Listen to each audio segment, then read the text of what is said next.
first. Where did I put those papers?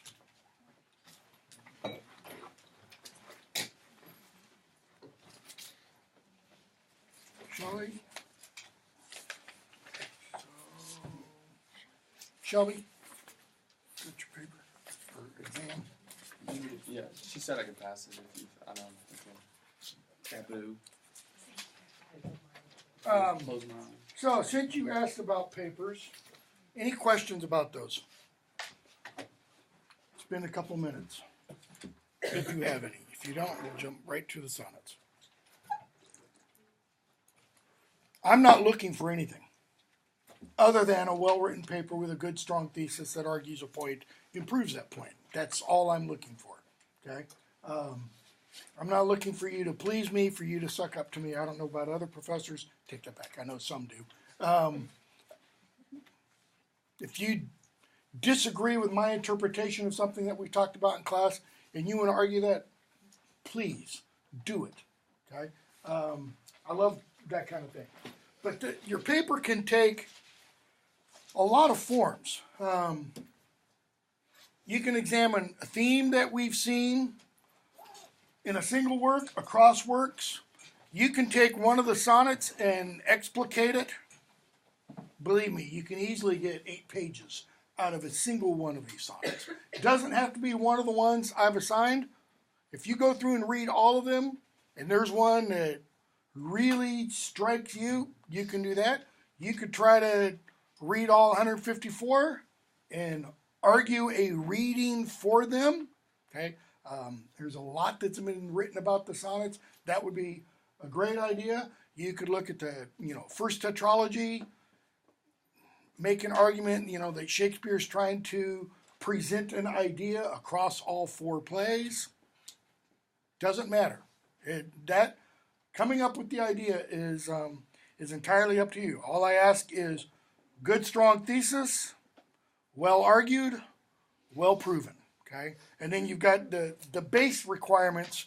On the paper assignments, 3,000 to 4,000 words. That's roughly 8 to 10 pages. At least 8 secondary sources or 8 critical sources. That means if you have 15 or 20, that's fine. I probably wouldn't go over 15 or 20 because for an 8-page paper, that'd be maybe a little much. Bear in mind, anytime you write a paper like this, at most, maybe 20-25% of it should be your primary and or secondary source material, and 75-80% ought to be all you. Okay? All right. Where we left off, yes. Besides you said the 29th, the due date. Is that the date that you said? November 29th. Besides the 29th, are there any dates, like we don't need a first draft, we don't need a topic presentation? Well, we need to come to you at some point. You can email me your topic, like Nikki did this morning, 3 possible topics. And I said, number 2 or number 3. Good, both approved. She doesn't have to come back to me and tell me which one of those she's doing. Either of those is fine. Okay? You can do that before class. You can do that after class. You can send me an email. If you want to, write up an actual proposal, you can do that. You don't need to. You'll have to do that if you go on to graduate school. Yes? If we wanted to bring you like a draft, would you give us feedback on it? Yeah, I'll give you feedback. It's got to be, in enough time for it to do you any good to get any feedback. So, don't bring me a draft on November 27th, because that's not going to give you enough time. Similarly, don't all of you bring me a draft on November 22nd, which is the day before Thanksgiving break begins. Okay. What I'll generally do if you bring me a draft is I'll tell you whether or not you're on the right track or wrong track. Okay. I won't proofread. And I shouldn't say this, and I am going to say it, and that's recording, and it will go up on YouTube. So, let the gods be damned. I don't recommend going to the Writing Center, just between you and me, and my 3,000 subscribers on YouTube. Place that I've never been to. because it's a crapshoot as to what kind of advice you'll get. I have sent too many students who have taken a paper and have come back with it. They've had comma splices introduced, one problem after another. So, just other questions? Okay, let's pick up, because I know we're a little bit behind in terms of the sonnets, with Sonnet 30. Now keep in mind, we are still in the midst of addressing the golden-haired youth primarily. Okay? And the relationship based upon Sonnet 20 is a platonic relationship. It's a relationship that's going to be described fairly soon as a relationship of the minds. Okay? So, number 30. When to the sessions of sweet silent thought I summon up remembrance of things past, I sigh the lack of many a thing I sought, and with old woes new wail my dear time's waste. Then can I drown an eye unused to flow, for precious friends hid in death's dateless night, and weep afresh love's long since cancelled woe, and moan the expense of many a vanished sight. Then can I grieve at grievances forgone, and heavily from woe to woe tell o'er the sad account of fore bemoaned moan, which I knew pay as if not paid before. Let's stop there, and then we'll come to the concluding couplet in a moment. So, to the sessions of sweet silent thought. Now your footnote, I believe, and I'm again working from a slightly different edition, actually very different edition. Your footnote mentions sessions is kind of sittings of judicial meetings. Okay? You know, the court is in session. What does that mean? The judge is sitting. The judge is hearing cases. So went to the sessions of sweet silent thought. When I am sitting in a period of recollection or meditation, if you want. What? I summon up the title of Marcel Proust's 3-volume major work of the early 20th century, Remembrance of Things Past. Okay? So when I sit down and I recollect, what do? I summon up. Summoning is one of those verbs, you know. It's almost like, in certain contexts, it has a kind of magical, supernatural aspect to it. Like summoning up, you know, a demon or something. I summon up remembrance of things past. I do what? I recall old memories. I sigh the lack. Now, this is where the poem really starts getting interesting. Because Shakespeare starts to play with time. Notice the verb tenses. I sigh the lack of many a thing I sought. I sigh is when? Now, present tense. I sigh the lack of many a thing I sought. I sought is back then. So I'm currently sighing for what I now lack of what I once sought. Well, why does he lack it? Because it was, or she, because it was never achieved? Not necessarily, but could be. And with old woes, new wail my dear time's waste. Old woes, before, in the past. New wail, right now. He's wailing now. What? My dear time's waste. What was the waste of time? The things he saw. The things that caused him woes in the past. The things he searched for in the past. Okay? That possibly he didn't achieve. That's why there's the present lack. Okay? Then, so when I do these things, Then can I drown an eye unused to flow? Then, that's now, when I do these things, then, therefore, I'm able to what? Cry. But notice the eye is unused to flow. That's now in the present. I'm having a hard time. I'm not able to cry. He's not saying nothing can make him cry. It's just that, it's kind of gotten a little stony-hearted. So when he sits in these remembrances of things past, and he new wails the things that he lacks from old seekings, then what? Then the eye starts to flow. Why? For precious friends hid in death's dateless night. It's the first thing he mentions, the death of loved ones. Okay, notice though, it's friends, not family. Okay? Hid in death's dateless night, and weep afresh love's long since canceled woe. We're going to stop, wait on the weep afresh, and go to the love's long since canceled woe. How is the woe canceled? What heals all things? Time. Enough time has passed. Okay? But even though time has passed, and those woes have been since canceled, thinking back upon them does what? It renews them. It makes that friend who died 5 years ago, 10 years ago, 20 years ago, as though that friend died yesterday. That's why the eyes now flow.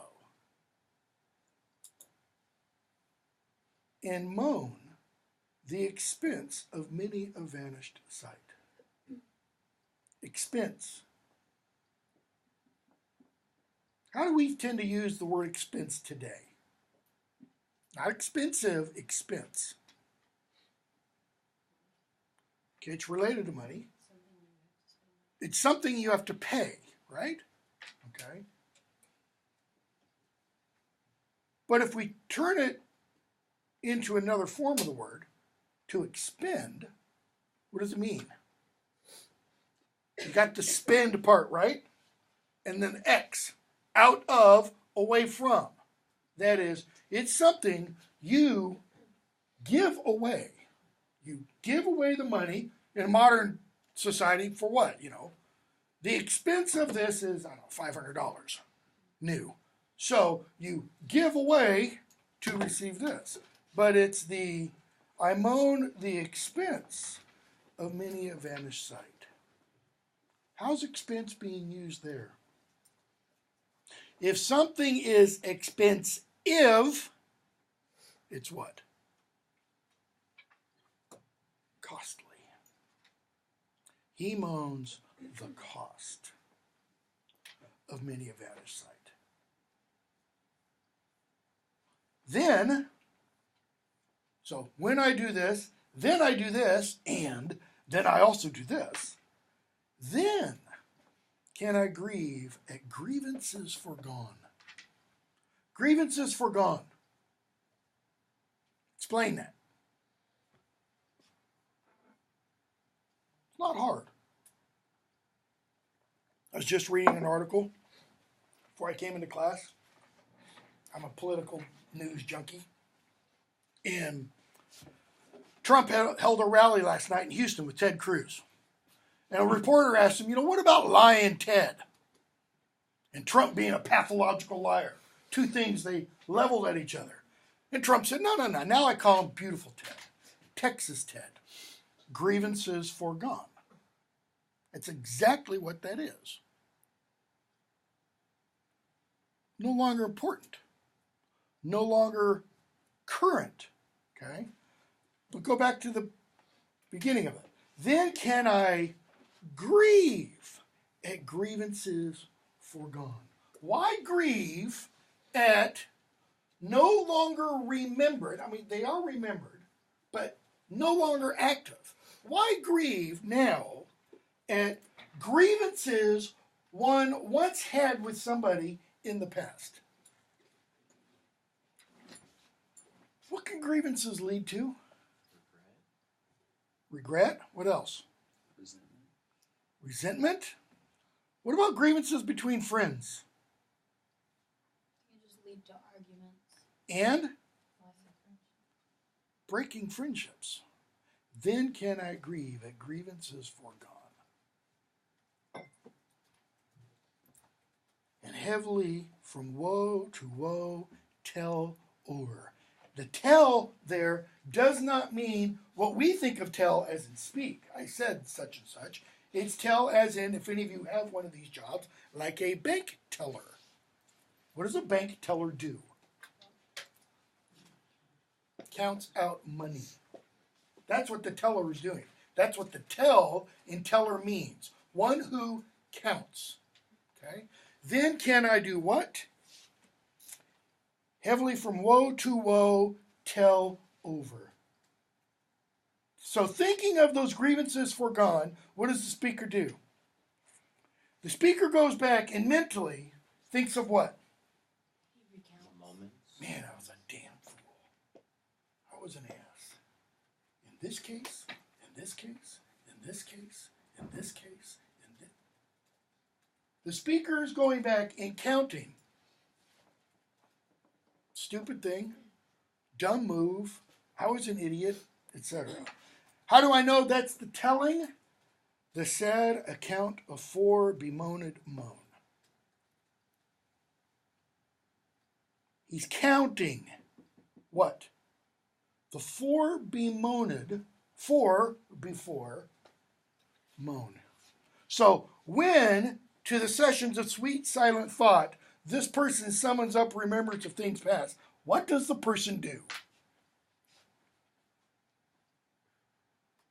Taking an account of his life. This is like a quote unquote personal, not to a priest or a religious person, it's like a personal confession. Looking in the mirror and seeing all the faults. But here Shakespeare gives us his classic kind of couplet. Because the couplet sometimes introduces that volta idea that should occur at the end of line 8, beginning of line 9. Okay? But, so, the previous 12 lines have been kind of what? What's the tone in those 12 lines? Regret. Sorrow. Okay? But, if the while, that is, in these sessions of sweet silent thought, I think on thee, dear friend, all losses are restored, and sorrows end. If I think of you, and not all of these other things, what? You cancel all the bad stuff out. And if all sorrows end, then what is the speaker left with? If there's no sorrow, then what is there? Joy. That is a beautiful poem. Okay? And you can get some of these poems you can find online with various actors reading. Like there's one thing, I think it's available online. I've got an audio tape of it, of Richard Burton, if you know who Richard Burton is. Richard Burton reading, something like 100 of the world's best love poems. And I think this is one of the poems in it. And Richard Burton, with his deep Welsh voice, just enough to turn anybody to butter. This is one of the great ones. Because of the sounds, the cadence of this poem is just amazing. Okay, so go from 30 to 42, skipping quite a few. By the way, if you don't know the story about Richard Burton, I don't have time, but I'll tell it anyways. Richard Burton, when he was young, had a speech impediment. Okay, a really bad one.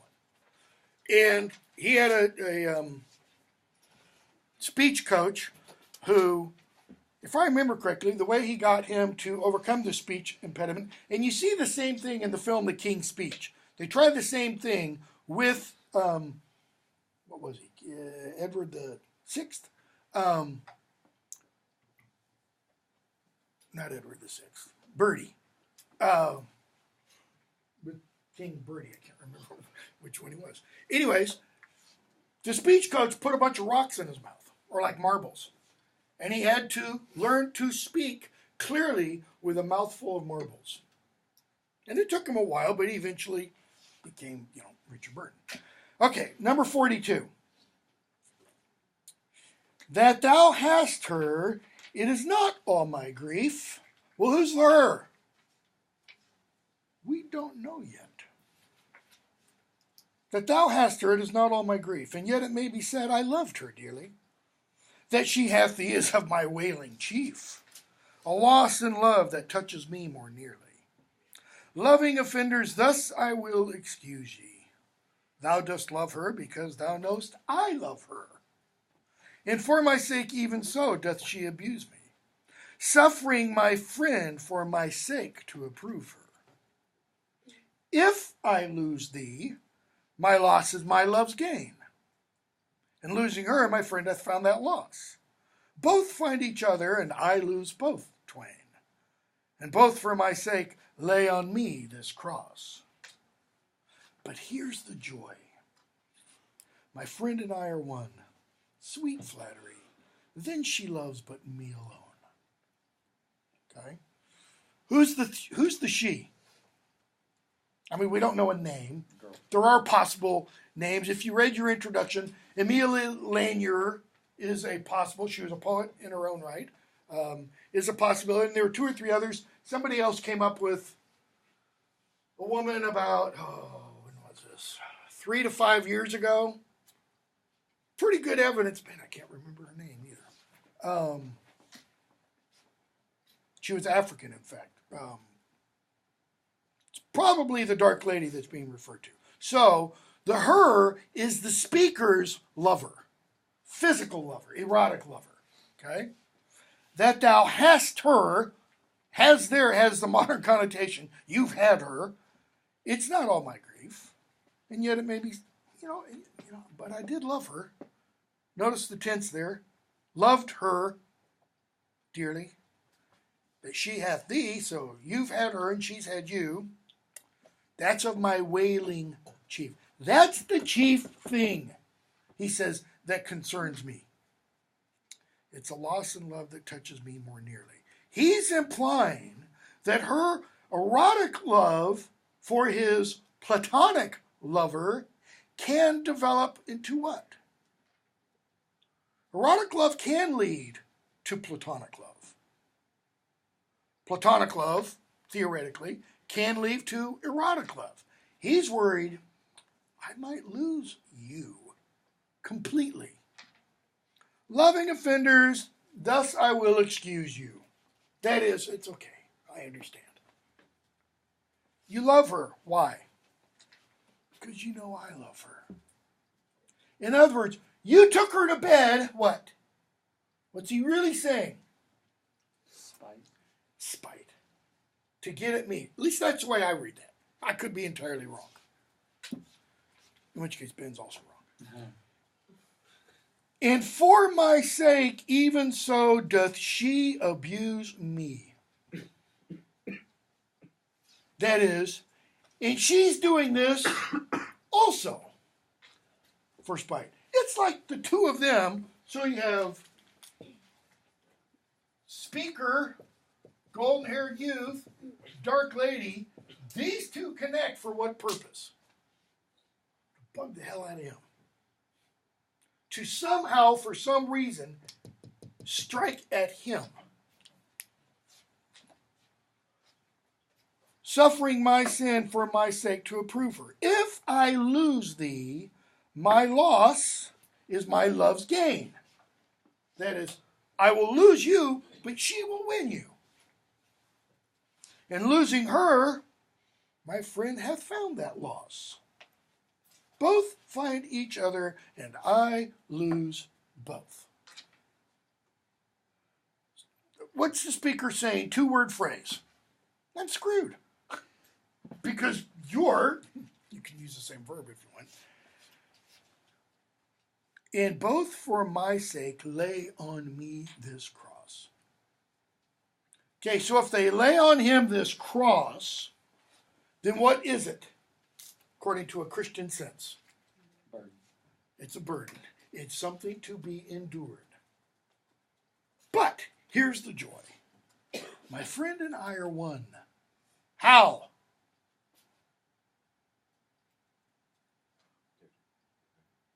Up here. They're one in mind. That's the Platonic notion. Okay? So, when she loves him, what's she really doing? She's loving me. Now, a little, what's the word I want? And I can't think of it. Man, brain is completely not thinking of it. Sweet flattery, then she loves me, she loves but me alone. If I think of the word, it starts with an S, and I can't, just drawing a blank. Okay, so go from 42 to the ones then that we were supposed to start today.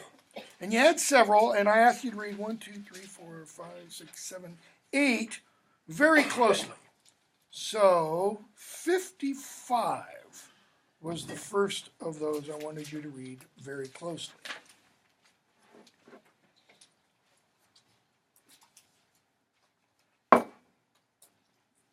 Not marble nor the gilded monuments of princes shall outlive this powerful rhyme. Notice that no punctuation at the end of the first line. It just all builds to that this powerful rhyme. But you shall shine more bright in these contents, not contents, contents, than unswept stone. I love this half line. Be smeared with sluttish time. Why is time described as a slut? She takes everyone. That's exactly right. Time sleeps with anything and everything. People, animals, trees, rocks, birds, air, planets, galaxies. When wasteful war shall statues overturn, and broils root out the work of masonry, nor Mars his sword, nor war's quick fire shall burn the living record of your memory. Notice that line 7, nor Mars his sword, nor war's quick fire shall burn. Why does he have nor Mars his sword?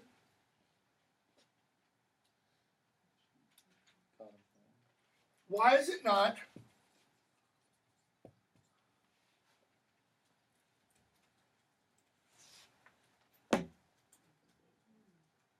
Because, I mean, you have words. He could have done Mars's or war his sword. Okay? Could you be listing, just without a comma? No. Mars, his sword.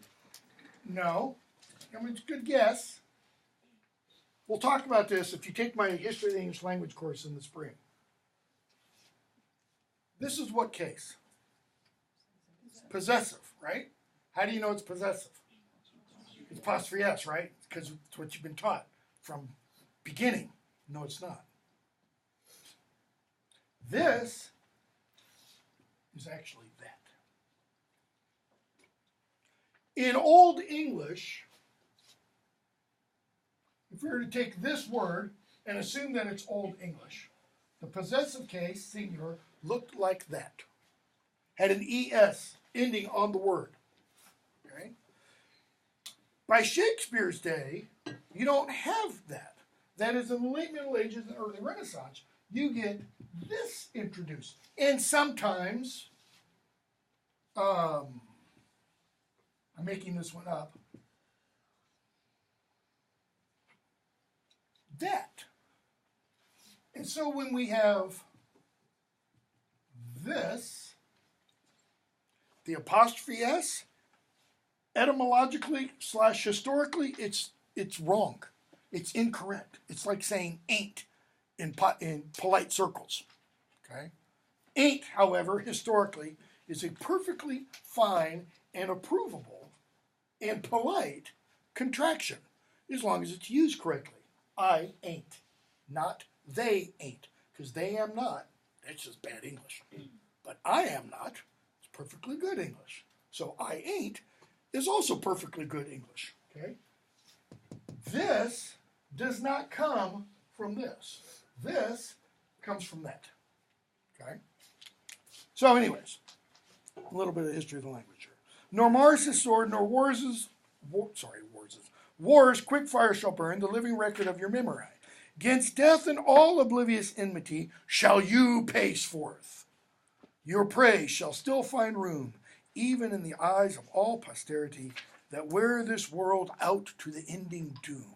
Now we're going to hear doom referred to in 2 or 3 sonnets. It's an idea that Shakespeare kind of weaves through them. So, till the judgment that yourself arise, what judgment is that? Day of judgment. Okay. You live in this what? This poem. This poem will outlast. You live in this and dwell in lovers' eyes. This poem will outlast marble or gilded monuments. It will outlast unswept stone, besmeared with sluggish time. It will outlast statues that with wasteful war are overturned. It will outlast the work of masonry, etc., etc. Okay? Go to 59. Who's he talking about? Pardon? Who's he talking about? Who's he talking to? The golden-haired youth still.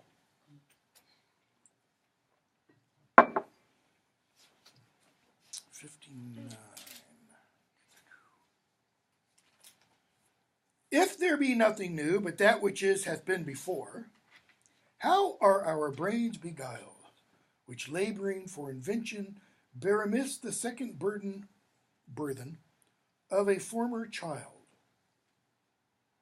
Oh, that record could with a backward Oh, that record could with a backward look, even of 500 courses of the sun, show me your image in some antique book, since mind at first in character was done. In character means in writing. Okay? So, in Hamlet, Polonius is going to tell his son Laertes, before Laertes goes back off to France, look thou character. He doesn't mean look to your character. He means look, write what I'm about to say. Okay? And he gives him a bunch of proverbs. So, since mine at first in character was done, that I might see what the old world could say to this composed wonder of your frame. Whether we are mended, or whether better they, or whether revolution be the same. So, if there be nothing new, but that which is what hath been before, what is that? Not a paraphrase, it's kind of an expansion, because the original is much shorter than that. What does the writer of Ecclesiastes say several times? There's nothing new under the sun. That's what he means there. If there be nothing new, but that which is hath been before. Okay? What there is now, guess what? It's been around. It might not be around in the way that it appears, but it's been here before. How are our brains beguiled? Beguiled, tricked, deceived. Why? Because laboring for invention. What does invention mean? Creativity. What did you say? I said same like creating. Okay. Invention or inventio is one of the aspects of rhetoric. That is, it's one of the things you have to do before you actually write something. Every one of you has to sit down and invent what? An idea for your paper. Okay? Is it inventing it out of nothing? No. It's actually discovery. It's uncovering. That is, that idea is there. It's just for you to find it.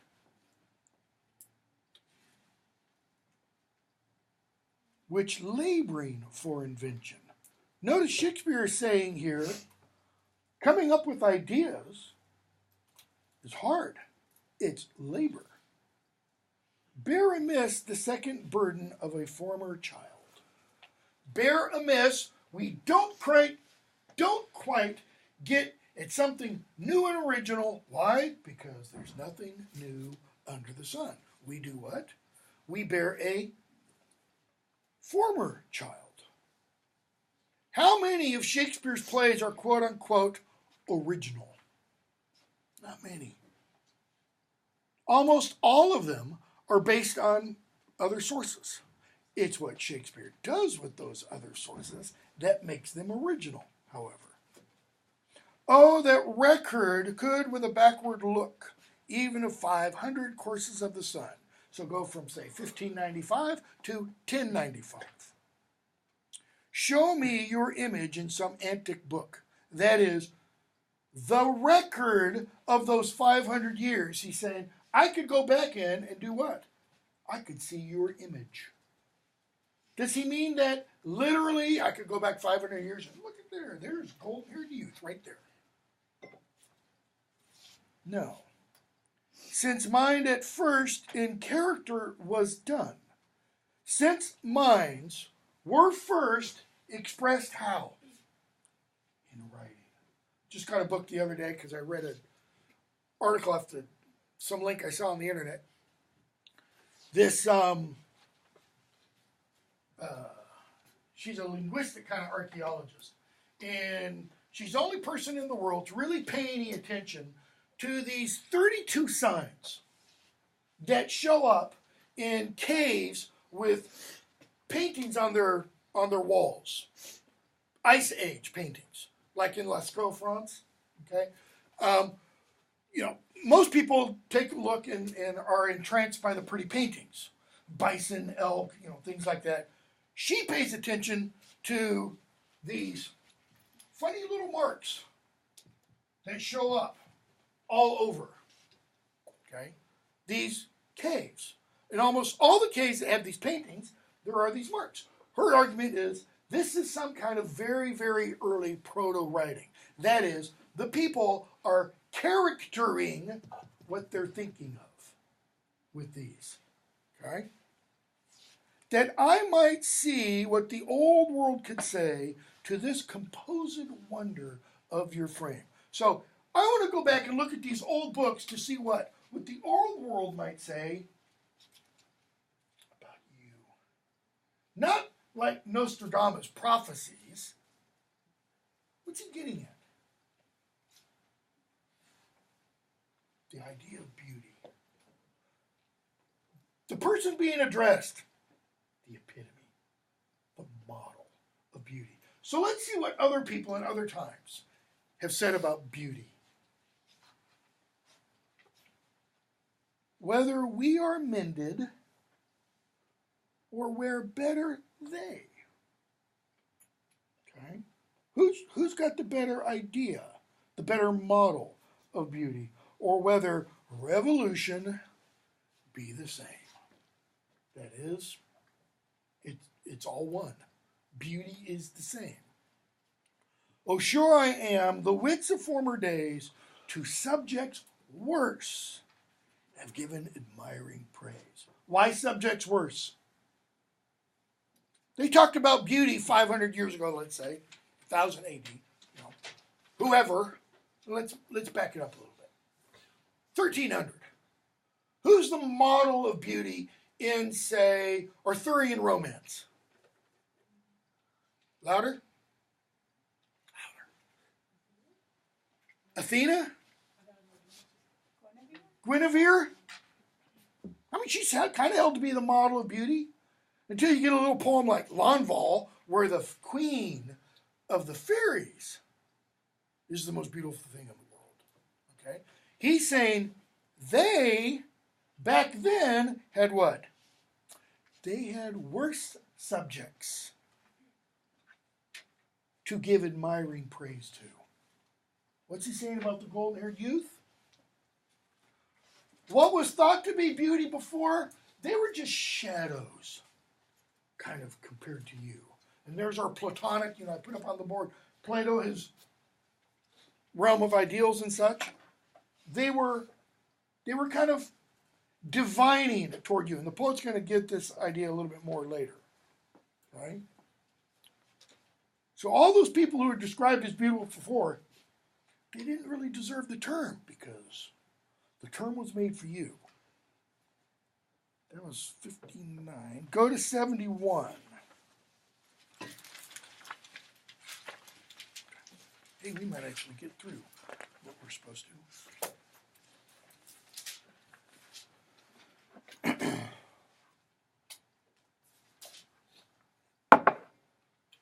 71 and 73. Yeah, man, those are two great poems.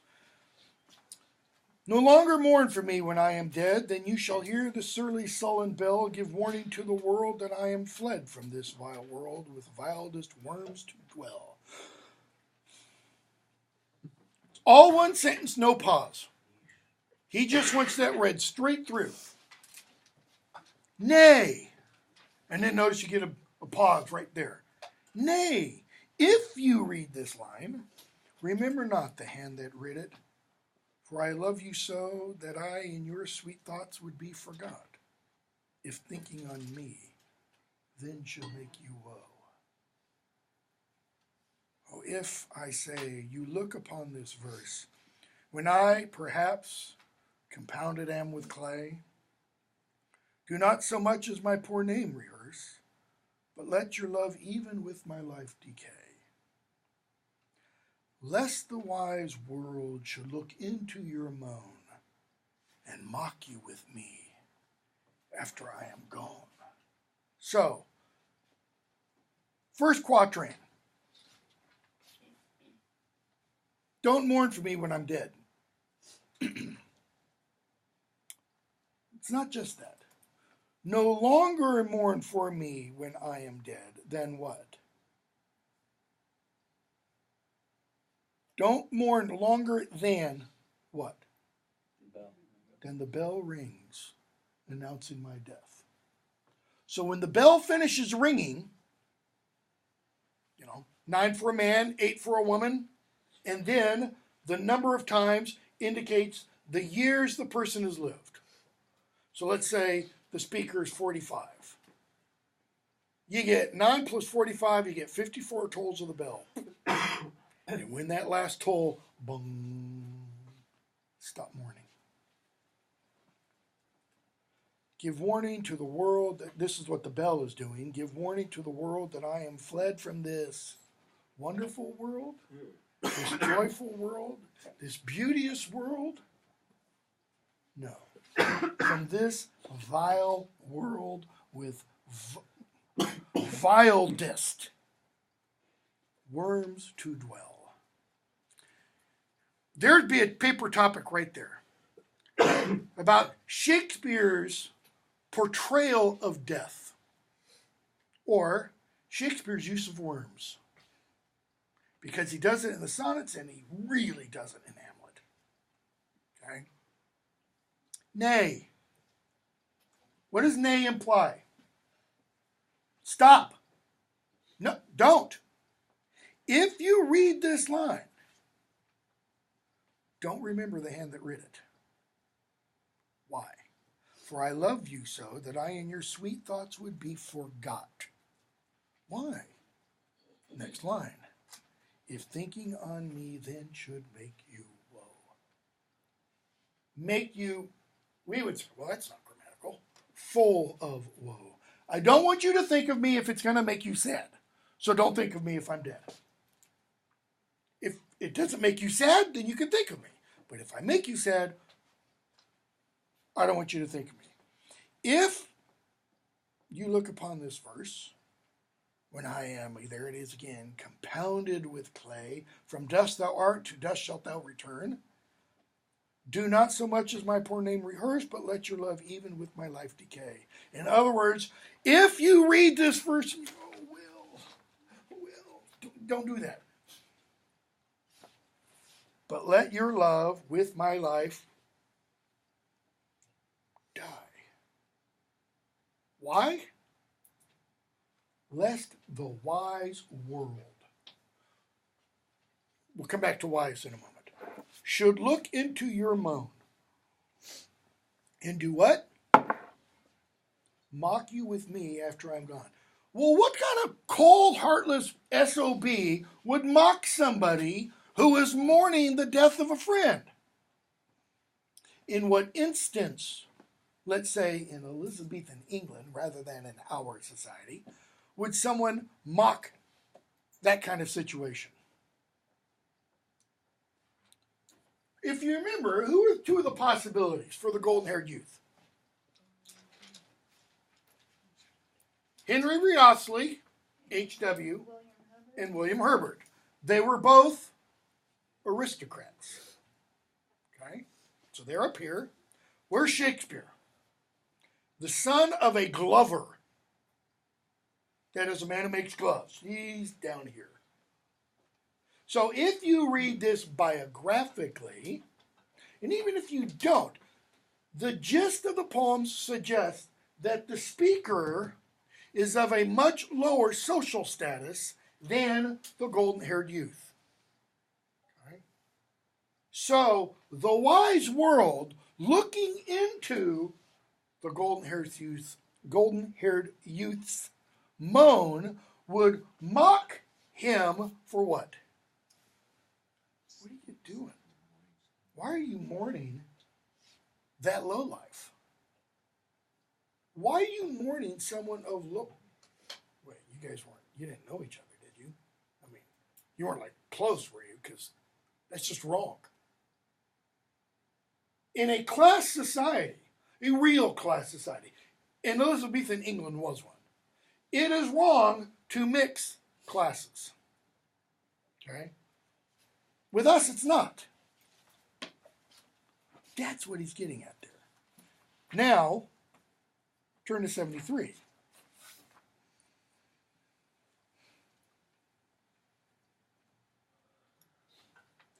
That time of year thou mayst in me be. I just love this. Just don't read this. Just listen to it while I'm reading it. The sounds in this are just beautiful. That time of year thou mayst in me behold, when yellow leaves or none, or few do hang upon those boughs which shake against the cold. Bare ruined choirs, where late the sweet bird sang. In me thou seest the twilight of such day, as after sunset fadeth in the west, which by and by black night doth take away, death's second self, that seals up all in rest. In me thou seest the glowing of such fire, that on the ashes of his youth doth lie, as the deathbed whereon it must expire, consumed with that which it was nourished by. This thou perceiv'st, which makes thy love more strong, to love that well which thou must leave ere long. Now that is one of the greatest love poems in the English language, and it has nothing to do with sex. Nothing. You have 3 quatrains, and each of the quatrains presents us with what? First one, that time of year. Second one, time of day. Third one, a fire. Yet the time of year, the time of day, and the fire are all where in their respective lives, let's say.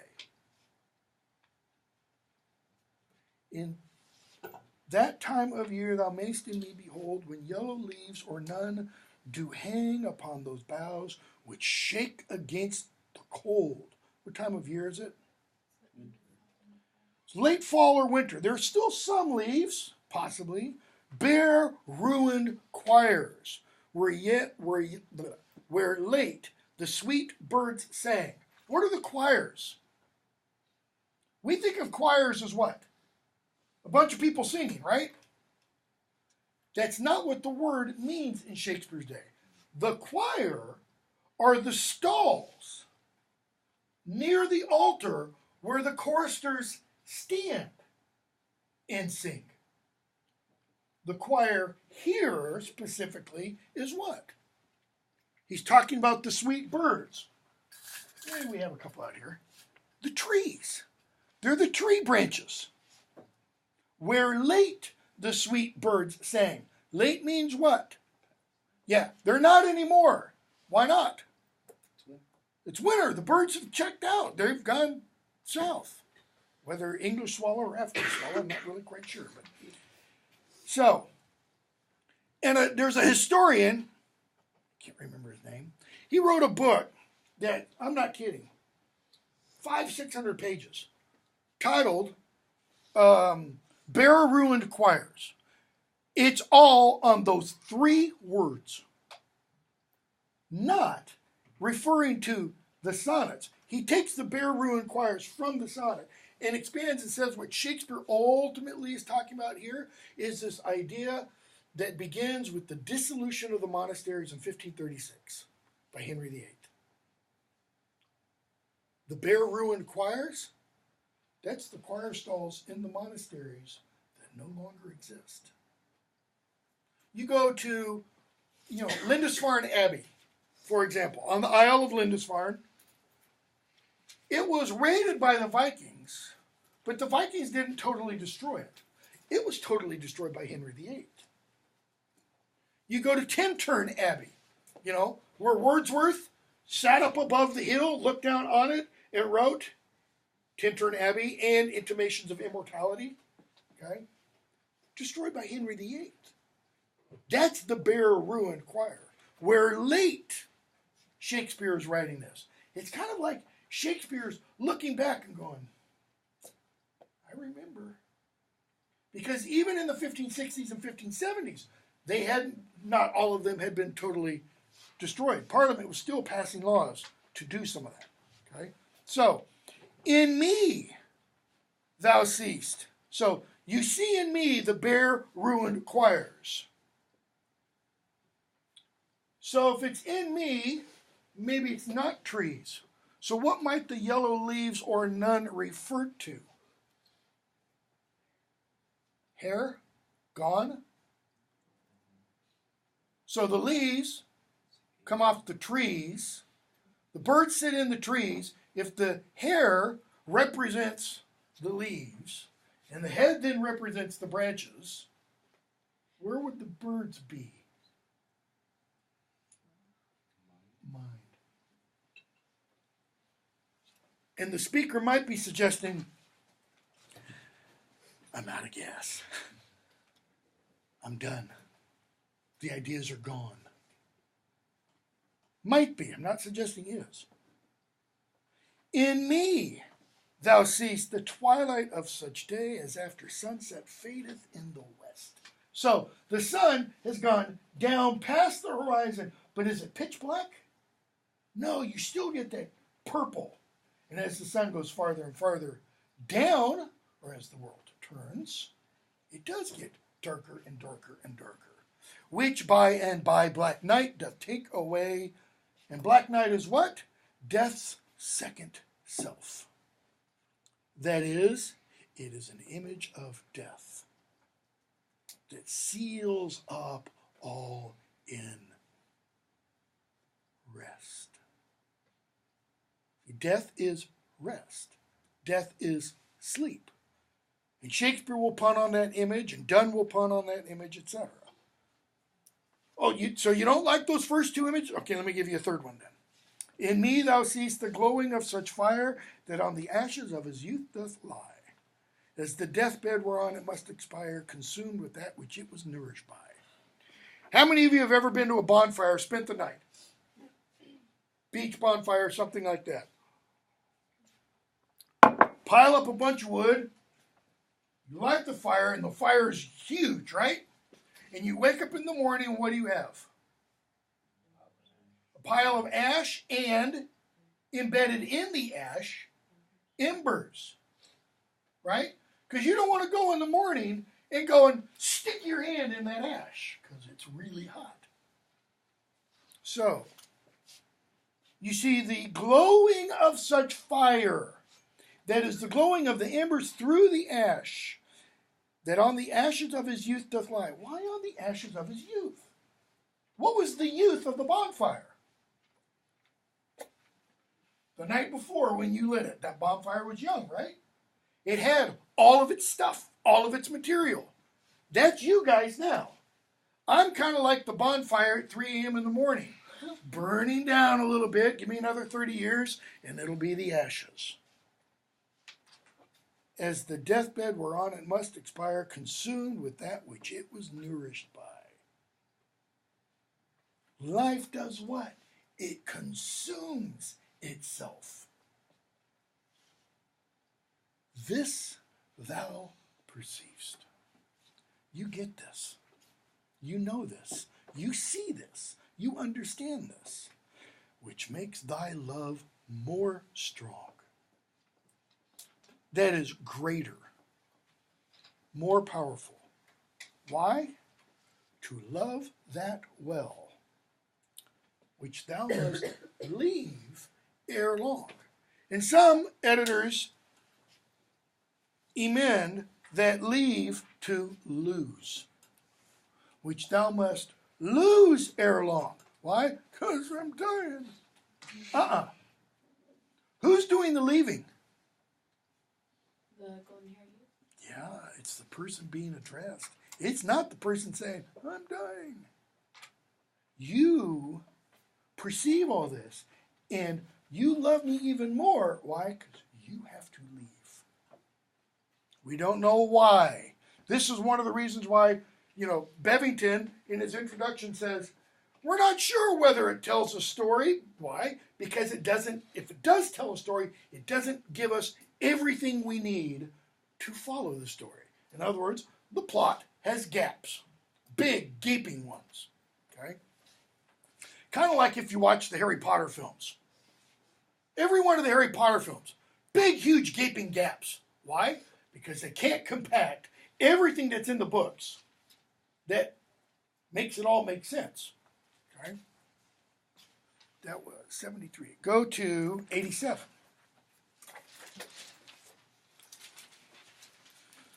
We won't get all these done. We'll get close.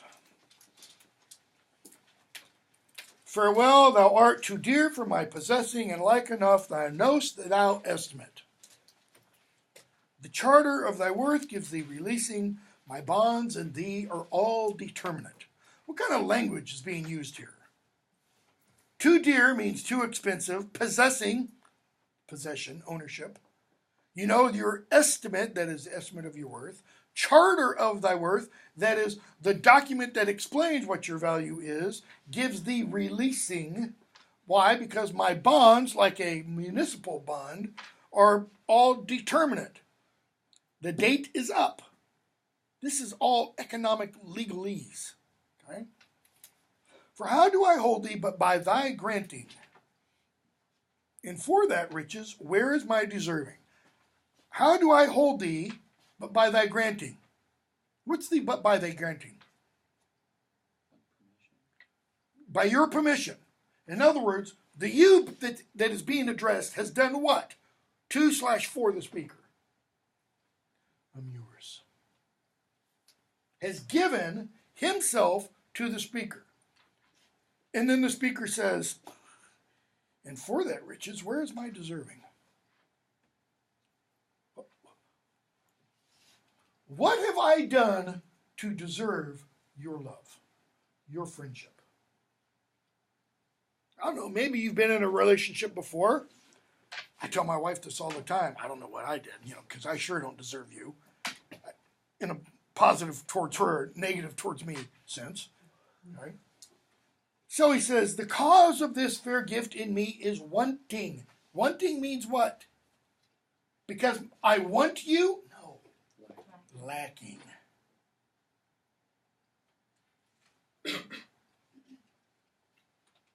He's saying, why do you love me?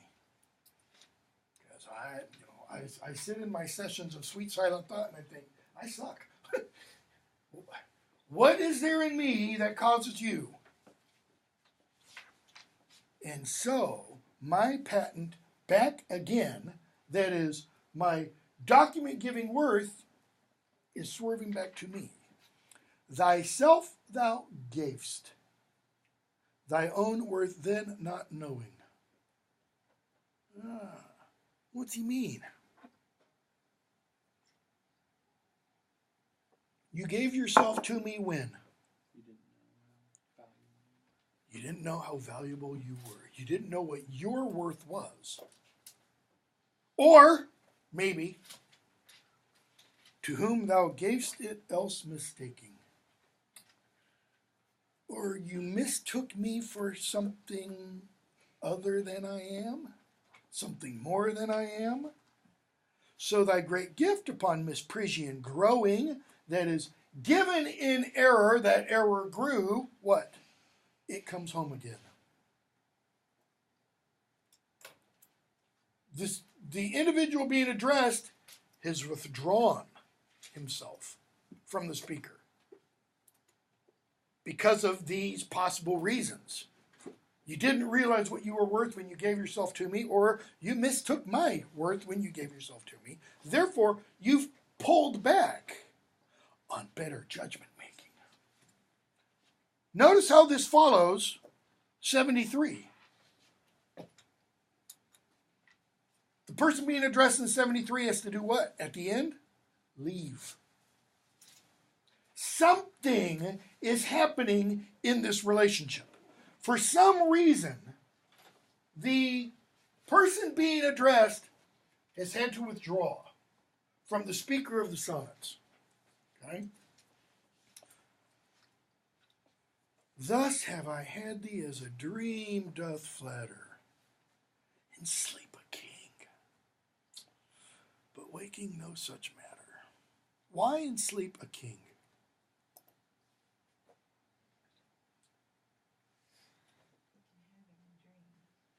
Louder? He can have him in a dream. That is, he can be the friend in the dream. Why? Because in sleep a king means what? King gets what? Whatever the king wants. But in waking, nope, not so much. 93.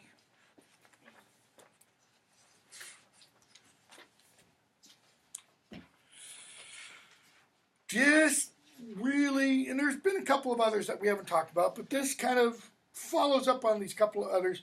They'd introduce this negative tone, let's say. So shall I live, supposing thou art true. What does that supposing imply? That you're not. I'm going to live. What's another word that we might use for supposing? Louder? If? What else? Assuming. Another one that ends with ing. Assuming? Guessing? Hoping? Hoping's a bit different than supposing.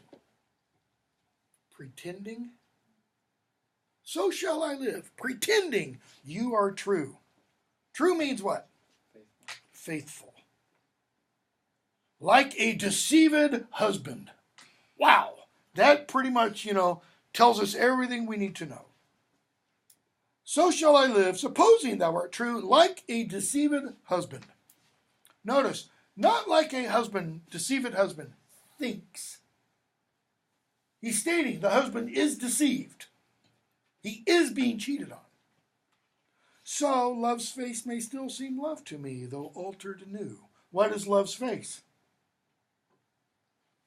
Your face to me. Why? Because if I suppose you are true, then I can look at you and you can still look like love to me. Though altered new. Now that means there's something different in the face.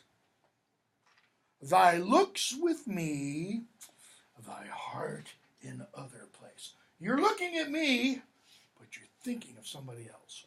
Who might that somebody else be? Because we've already seen, she has you, you have her. Well, that's okay. Because if she loves you, then really she loves me. Yeah, right. doesn't really work. You just keep telling yourself that. So, thy lips with me, thy heart in other place.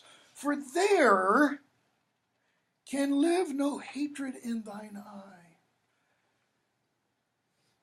Therefore in that I cannot know thy change. Why can no hatred live in the beloved's eye? Because whoever the speaker is enamored of this face. The speaker says, yours is the face of love. And love implies no falsehood. In many's looks, the false heart's history is written moods and frowns and wrinkles strange. In many's looks. That is, when other people are cheating on their friends/lovers, the friends/lovers can read it in their face. But heaven in thy creation did decree that in thy face sweet love should ever dwell, whate'er thy thoughts or thy heart's workings be. Thy look should nothing thence but sweetness tell. And then you get the couplet. How like Eve's apple doth thy beauty grow. Okay, Eve's apple. Knowledge of good and evil, not good. This is not an apple you want to take a bite out of. So, how like Eve's apple doth thy beauty grow. Well, what is said about Eve's apple? It was what? Desirable to look at, but forbidden. That is, it looked really good on the outside. What did Satan say to Eve? No, you're not going to die when you eat of this. No, you shall be as God, knowing good from evil. All right? How like Eve's apple doth thy beauty grow, if thy sweet virtue answer not thy show. What's the sweet virtue? What's the speaker been juxtaposing throughout the poem? The speaker's, the beloved's face with what? The beloved's heart, what's inside? So, how like Eve's apple your face will be if what? If your heart doesn't match your face. What has the speaker said about the other person's heart? It's false, right? Your face with me, your heart with the other. So what is he saying about the speaker's face? It is like Eve's apple. It's designed to do what? Tempt. God didn't put the apple in the Garden of Eden and just say nothing about it, right? According to the Genesis story, what does he do? You can have anything you want. Oh, this tree right here? Don't touch it.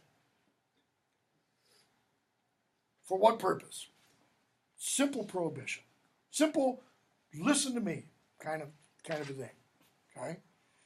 Go to, that was 93, 97. 914. Yeah, we can do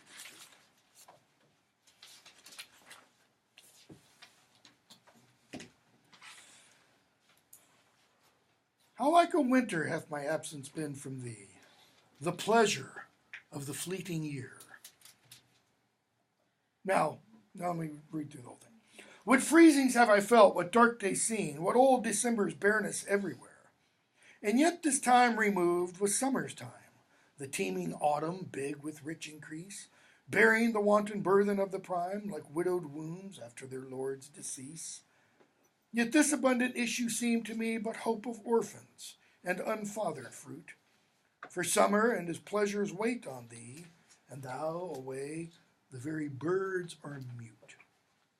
Or if they sing, 'tis with so dull a cheer that leaves look pale, dreading the winter's near. So How like a winter hath my absence been from thee, the pleasure of the fleeting year. Is the pleasure of the fleeting year? Or is the winter, my absence from you, the pleasure of the fleeting year? In other words, I need some space, honey. I just got to get my head screwed on, you know. So let's separate for a while.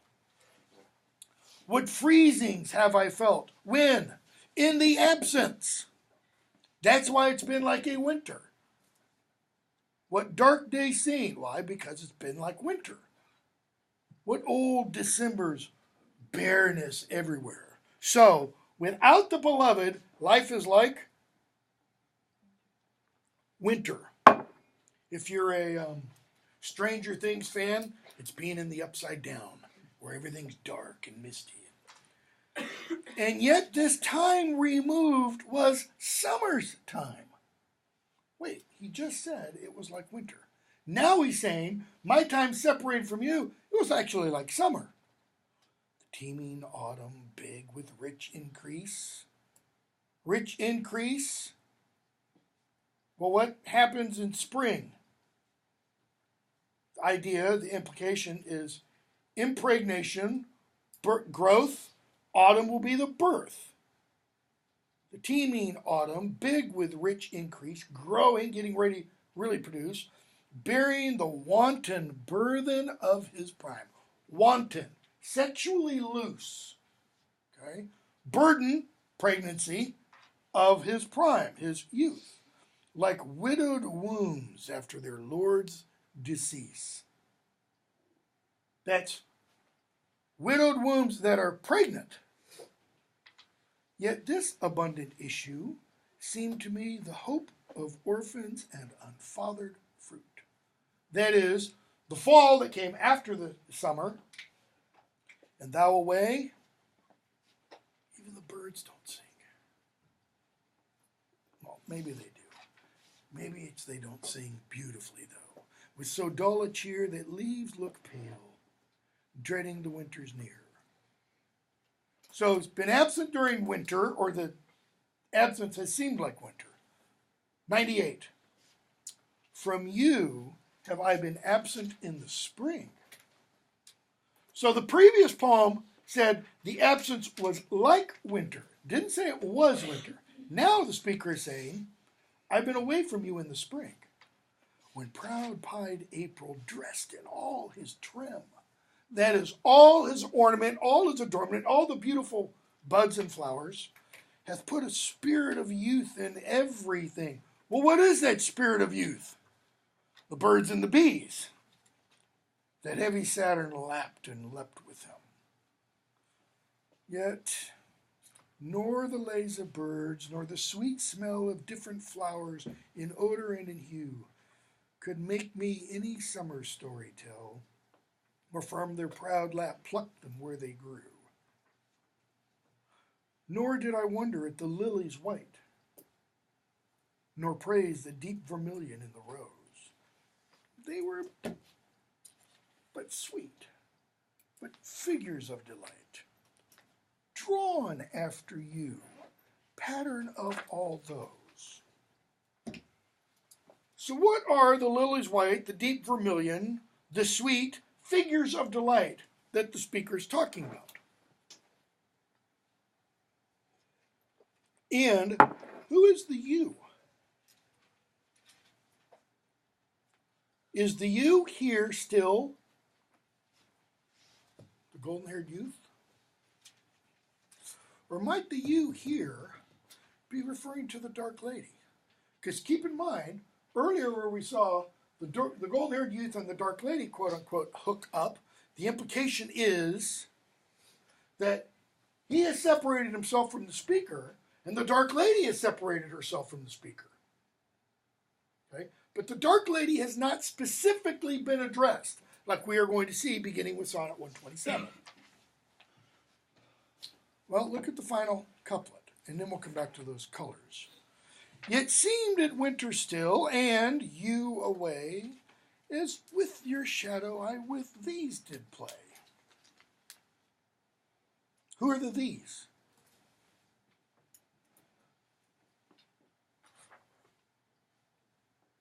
the lily white, the deep vermilion in the rose. How did he play with the rose and lily? If my reading is correct, and let's give the dark lady a name. Let's just say Amy. If the speaker couldn't be with Amy, what's the speaker saying? Well, I found Julie and Fran. And Julie and Fran were, oh, no, honey, don't worry about it. No, they were, yeah, this is it, images of you. I wasn't cheating on you. I was actually getting ready for our coming back together. How's this going to work as a pickup line, ladies? Or how's this going to work if this is your boyfriend / husband and you've been separated for a while? You know, he's been off on a business trip or something and comes back and you find, lipstick on the collar, 2 different colors. Yeah. Yeah. And he goes, no, I wasn't cheating. I was preparing. Yeah, I don't think that's going to fly very well. Okay? But that's exactly what the speaker is doing here. Yet seemed it winter still. Why? Well, I didn't really have fun. It didn't really mean anything. It was just a hookup. Why? Because you away as with your shadow. Okay, if Julie and Fran are the shadow, what does that make Amy? Louder? The sun. Or, let's go back to the images we talked about the other day. Plato's world of forms and ideals and Amy's. And Julie and Fran and every other one, because we're going to get to another couple of poems in a day, or it's going to be implied, are what? Mere copies. In other words, if Plato is correct and what happens down here really isn't as important as what happens up here, then you shouldn't be offended by this, ladies. Yeah, right. Okay. All right, we'll stop there. And you've got these poems for today's Tuesday, Thursday. Probably, I don't know, we might get through all of those, but I have a feeling not, because we're going to get bogged down definitely in 116. I think it's one of the greatest sonnets ever written.